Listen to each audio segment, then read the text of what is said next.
During my youth, I was never a fan of the Souls-like games. I was someone who would state, they're not really for me, despite never actually playing them. Yes, I was a coward. I remember one of my mates finally convinced me to try one of these games, and so my first venture was Dark Souls 2. We played together in co-op. And when I say played together, I mean he single-handedly kept me alive and essentially finished the game for me while I watched from the sidelines. When we approached the boss, our strategy was that he would join my session and slowly work down the boss's health, whilst I would stand at the edge of the fight and try not to get involved. Every now and then, I would be tempted, and when the boss's health would be very low, I would get motivated to come in and deliver the final blow, which would often result in me dying and my friend cursing at me over my headset. Good times. Don't know why he doesn't speak to me anymore. Anyway, but when Elden Ring dropped, I had another friend who bought the game for me because he knew I was too chicken to try it myself. Upon meeting Margaret for the first time in that game, I was quickly dispatched, and after 10 or so tries, I just assumed that these type of games were not for me.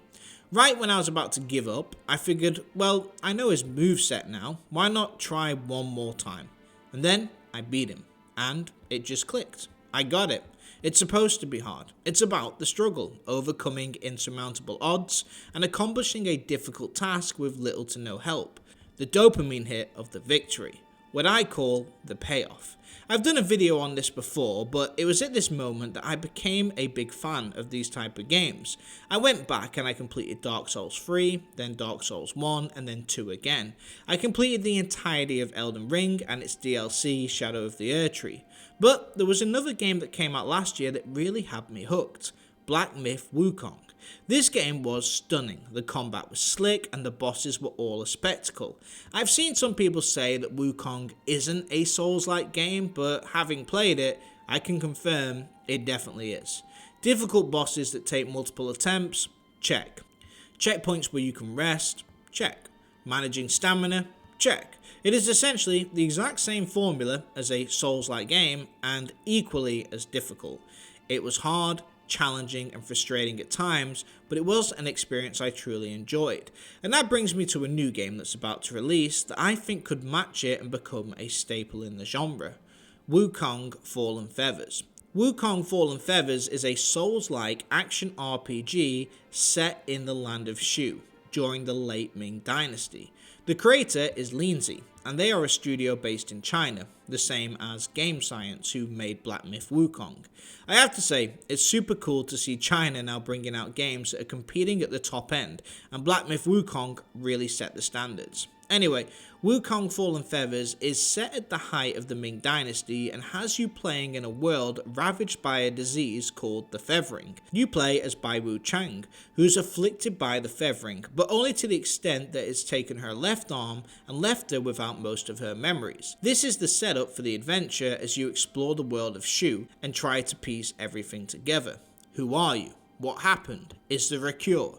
The game is set up very similar to Black Myth Wukong and Souls-like games in that you explore linear settings, fighting enemies as you go, seeking treasures and hidden secrets. Along these linear levels, you will come across checkpoints where you can rest, recover your health items, recharge your stats, which also respawns all the enemies as well. Eventually, you'll run into the world bosses, which you need to defeat in order to progress. If you've played any Souls-like game, you know the formula by now, and this is exactly the same. The combat is directly compared to Bloodborne as it shares a similar design.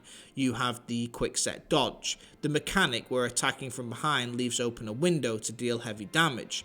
As with other Souls games, it's about learning the mechanics, figuring out the timing, then having the calmness to execute it. The standout feature is your feathering abilities in a system called Skyhorn Might, where successful dodges and light attack combos give you feathering stacks that you can see in the left hand corner. You can then use these stacks to initiate spells and unique attacks. So the trick is to build up your stacks and then capitalize once you have enough preserved. It's all about establishing a flow, and fights play out like a dance of sorts, with you and your foe going back and forth. There are 5 types of weapons in the game: long swords, one-handed swords, dual daggers, spears, and axes.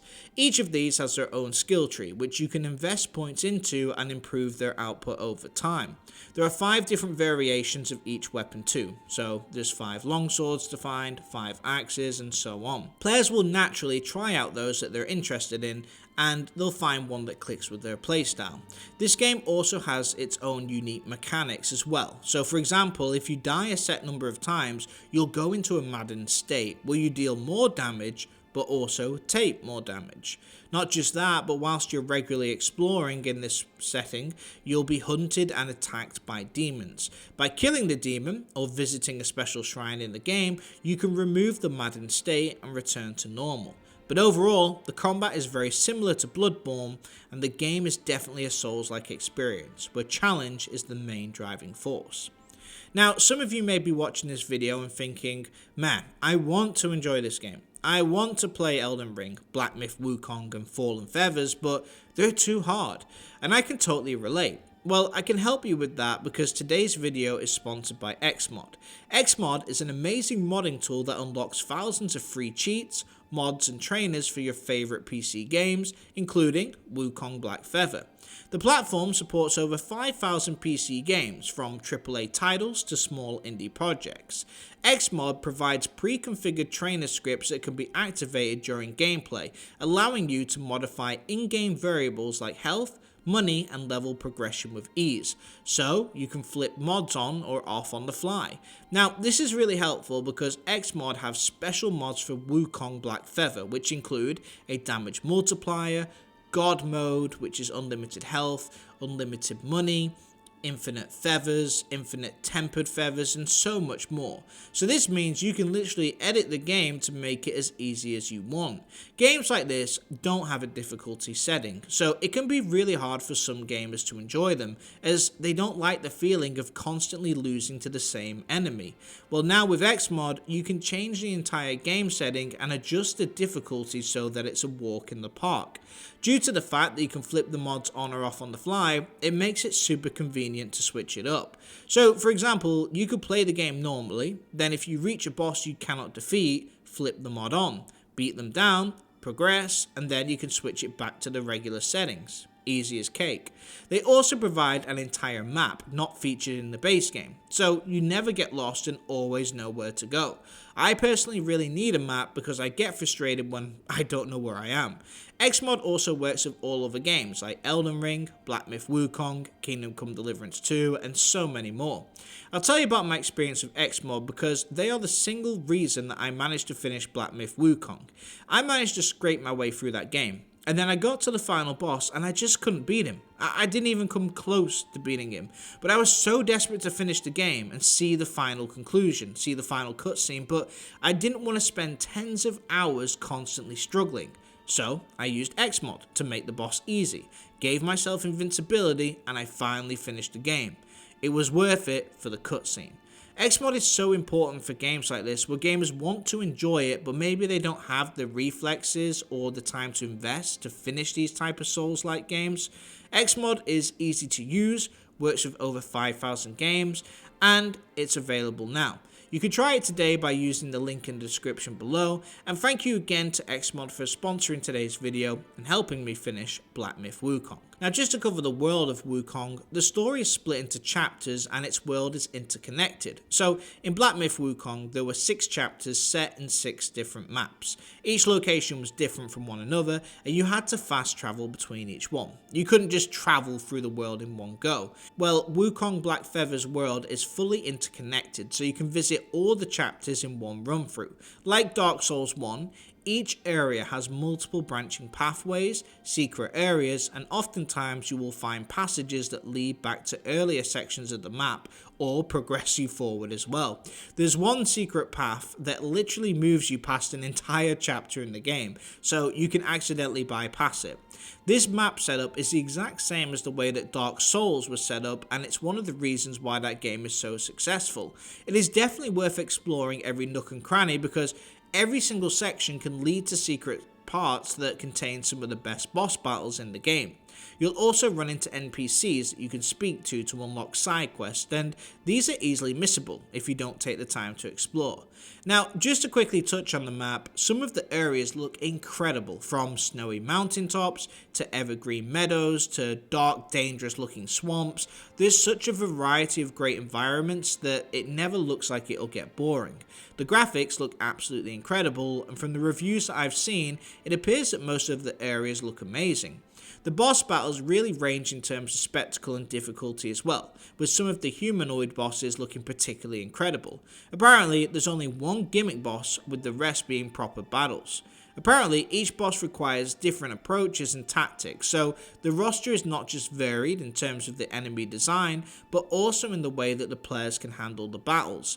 Besides this, the only negatives that I've seen online is that the UI can be a little confusing to navigate, and sometimes the graphics can look a little poor in certain areas. I think a lot of this comes down to personal experience, because I did love Black Myth Wukong, but I didn't actually understand the game's fundamentals until after I beat it.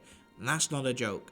But besides these two negatives, everything else appears to do exactly what it should. So, all in all, this game looks like a direct sequel to Black Myth Wukong and follows the Souls-like formula. Its combat is very akin to Bloodborne, and its open world layout really reminds me of Dark Souls 1, with multiple connecting pathways and hidden secrets. Now, the reason why I'm so excited for this game is because it's actually available on day one for Xbox Game Pass, and after I finally beat Black Myth Wukong, I've sort of had this desire to play a game similar to it. This game looks to fill that exact spot, and I'm very excited to get my hands on it.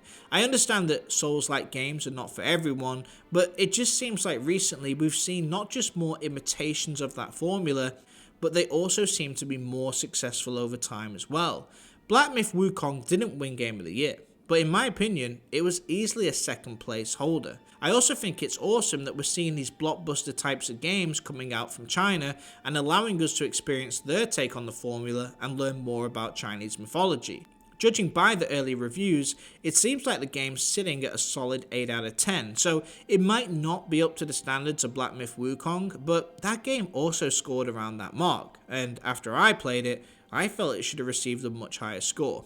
I guess we'll just have to wait and see, but the game is set to release all over the globe at different days and different times, but here in the UK, we can finally get our hands on it on the 25th of July. I wanted to make this video as it's kind of snuck under the radar, and some people may not even know it's coming out. I only found out about a month ago, and after seeing the gameplay clips and understanding the general design, I thought it was worth sharing. Will it live up to the hype? Is this the next Black Myth Wukong? Well, we'll have to wait and find out, but all the early signs look good. I think it's good to see, because if this game is even half as successful as Black Myth Wukong was, it will be a good thing for studios over in China, and we can expect to see more and more games like this that will continue to come out. But anyway, that's it for this one, but what do you guys think? Are you excited for this new game? Do you like the Souls-like type of games? If not, would you ever try one? And do you feel like this will be the next Black Myth Wukong? Let me know your thoughts in the comments. If you enjoyed the video, please give it the thumbs up. And if you're new here, please consider subscribing.